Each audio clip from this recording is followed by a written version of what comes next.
All right, welcome back to the channel. It's been a little bit, been tied up doing things, but I've been busy as well. So one of the things I did is I updated this socket box. It was empty when Scoutcrafter gave it to me, and I will show you what I did to that, as well as an update on this vise, as well as this really cool push button ratchet. So let me show you what's been going on.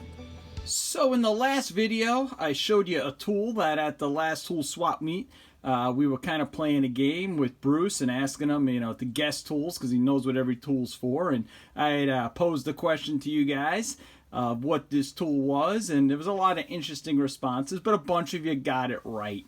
And what it is a valve adjustment tool for those old engines. Bruce said this was really useful with the L-head engines.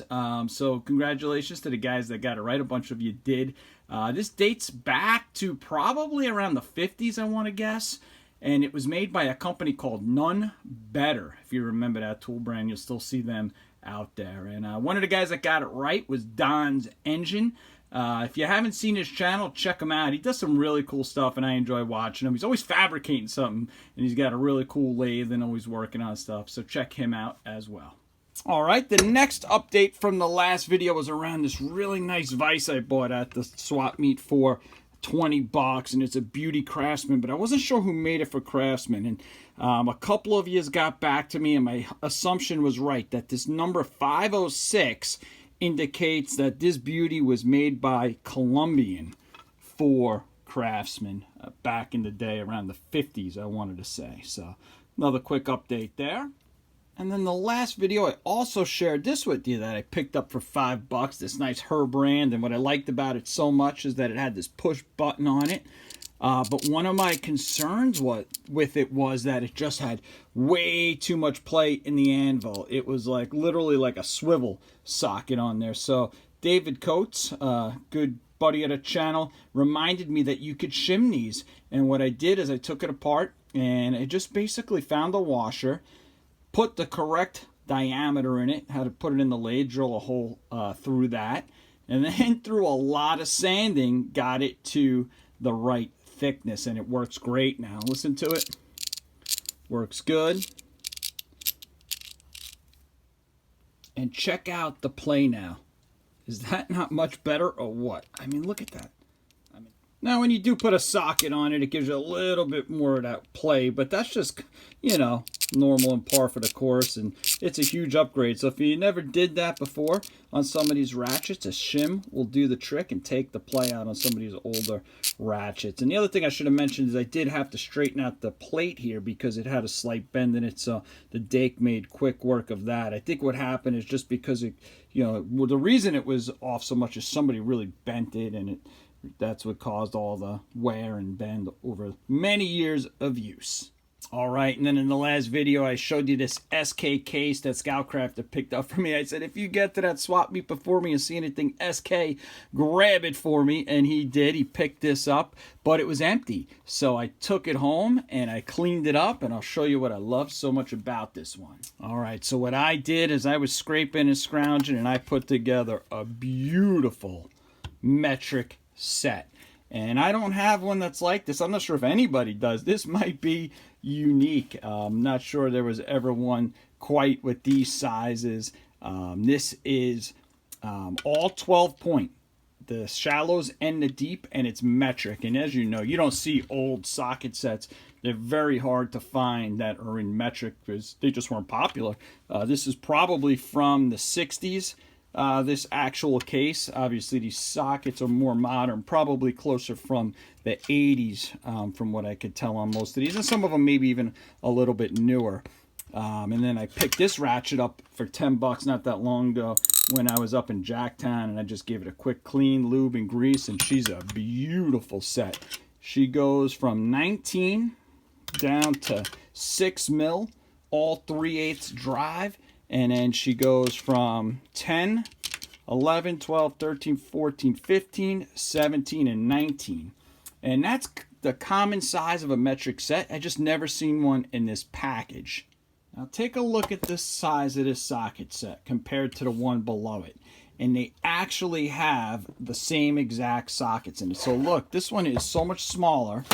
but yet it has the same exact design on. So this is a more modern one. This one's probably from the 90s. This is a set my dad gave me. It's got the plastic in it. Not a huge fan of it. As an SK collector, I absolutely treasure this set because, like I mentioned, there's a lot of these out there in SAE, but they're hard to find and a lot more valuable in metric. But it's exactly the same thing, except that these are 6-point. And as far as the deeps go, it's the same thing, 10 through 19 with a couple of skips, the same as that. But the my set that I just built actually goes down to a 6 mil, and this only goes down to a 10 mil. So that's the difference there. I will say the other thing I like about the set I built is obviously the tray. And that's what I like so much about these. Now, what I mean by that is this tray is actually metal. Can you see that? And there's actually a metal divider in here, and everything just fit like a glove. Now, I had to play with it and get the sizes right. And then I had a little bit of a space here to eat up that space. Now, there is a detent in here so that this socket won't slide past, but there's still these will slide around. So what I did is I just had this SK swivel that my dad had gave me a long time ago, and I warrantied it out because it was shot. And look at that. Now it fits everything like an absolute glove. And the other thing I should mention, you should always save those scrap pieces from the draw liners. They come in super handy.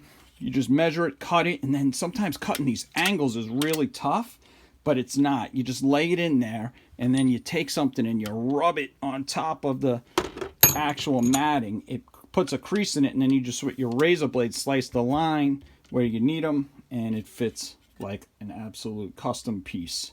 The other thing I should mention is just you could tell that the steel on this is just so much thicker than this one from the late 80s, early 90s. You can just tell that this one's so much better. The only thing I do like about the newer ones is that the latches go down. And on these, the latches always seem to go like, and then when you put them down, they could break. If it's already flat, you don't have to worry about it, but that's a flawed design I don't like. And then just the SK. The only thing I'm missing in this one, oh yeah, just the knurling on these older extensions and sockets is so much better than the new, is I just didn't have a 3-inch. So I have this nice V-Series craftsman to go in there. But that is a beautiful, complete set. So took an empty tray and made it into my own unique custom SK, and that'll be going in my closet, my SK closet collection. If you haven't seen that, check out that video. And then I should also mention, and what I like to do with these old SK cases is just put a really good coat of Max film on this, and that's what I did with this socket set. This is the socket set that Scoutcraft picked up for me at the first tool meet, where he basically shook me down and said, "Tom, give me $20." And I'm like, "Give you $20 for what?" He says, "Just give me $20."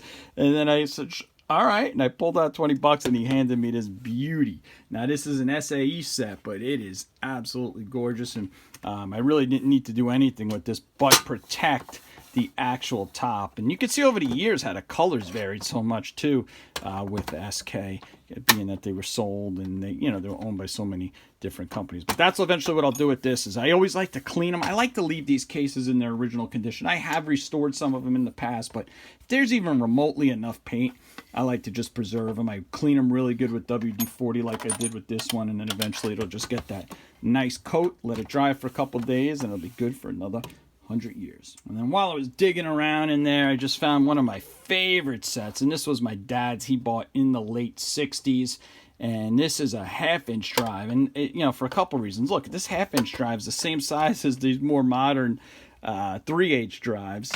But look at this. You want to talk about quality. This is just absolutely gorgeous. This is a 3/8 drive. This he had for the house, right? So this was just house use, never at the shop, never got beat up. Some of the smaller sizes were used, but just look at the chrome on these.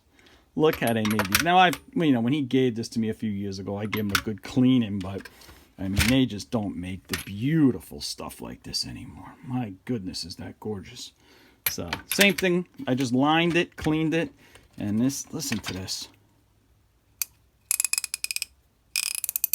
I mean, they are just unbelievable ratchets and extensions. That one doesn't have the knurling on it, but the breaker bar. So, just thought I would share that with you. Years ago, you would have needed all those different sets for, having deep sockets and metric sockets and shallow sockets, and now you can just get one of these babies. And if you don't got one of these and you're in the market for an all-encompassing socket set, this is just a beauty. Now, unfortunately, no longer a U.S. owned company, so I'd recommend you buy an old one. Don't buy anything new from SK, or you'll be supporting China. But, you know, really beautiful set, all-encompassing, metric deeps. No skips in this set whatsoever. This is really more of a, I would consider it a mechanics set, and it's got all the bits in there. All right, hopefully you liked what I did with that socket set.